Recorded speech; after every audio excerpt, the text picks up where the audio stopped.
में आ रहा है और मेरे पास बहुत सारे प्रश्न आ रहे हैं कि लोग गुरु परंपरा को लेके बड़े भ्रम में है।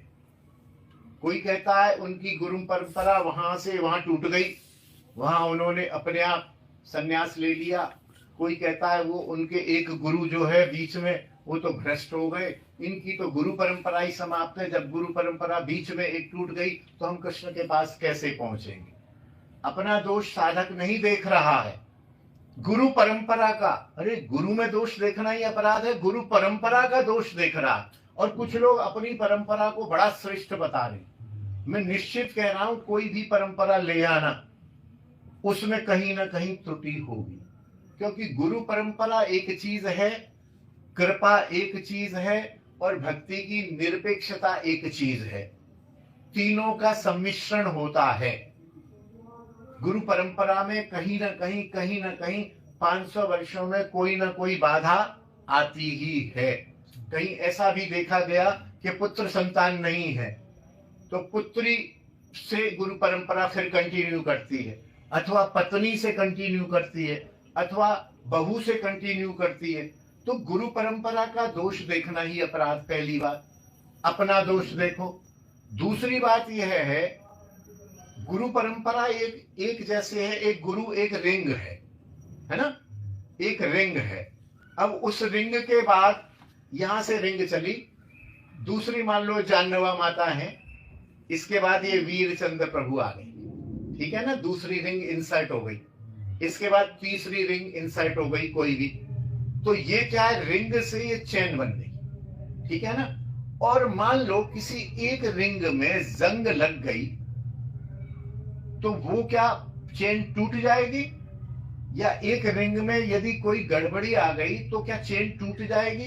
कभी नहीं टूटेगी। इसका बहुत अच्छा उदाहरण है, मैं अनेक बार देता हूं। जैसे मैं हूं, मेरे पिताजी हैं, मैं उनका पुत्र हुआ, मेरा पुत्र हुआ हिमांग के मान लो 2 पुत्र हुए या 2 पुत्रियां हुई। अब बीच में मान लो मैं गड़बड़ हो गया, मैं भ्रष्ट हो गया, मैं दुष्ट हो गया, अब मेरा आगे बेटा है, तो उस बेटे को संभालने की जिम्मेदारी क्या पिताजी की नहीं होगी? परंपरा का क्या अर्थ है? परंपरा का अर्थ ही यही है कि बीच में यदि कोई गड़बड़ी हो गई, हमारे गुरुदेव यदि गड़बड़ हो गए तो हमें परम गुरुदेव संभालेंगे। परम गुरुदेव नहीं संभालेंगे तो परात्पर गुरुदेव संभालेंगे, परात्पर गुरुदेव नहीं संभालेंगे तो परमेष्ठी गुरुदेव संभालेंगे, और कोई नहीं संभालेगा तो कृष्णम वंदे जगत गुरु, जिसके चरणों की नख से हमने उस चैन को प्रारंभ किया है, हमारे चैतन्य महाप्रभु, हमारे नित्यानंद प्रभु हमें संभालेंगे। एक कोई छल्ला गड़बड़ हो जाने से कोई गुरु परंपरा, और वो छल्ला गड़बड़ी भी कहां हुआ कि वहां थोड़ा सा विधि की उपेक्षा होगी। और विधि आप जानते हैं कि वैधि भक्ति प्रारंभ में तो ठीक है, लेकिन वैधि भक्ति को 2 नंबर की भक्ति माना गया है, भाव भक्ति को ही सर्वोत्कृष्ट माना गया है। यदि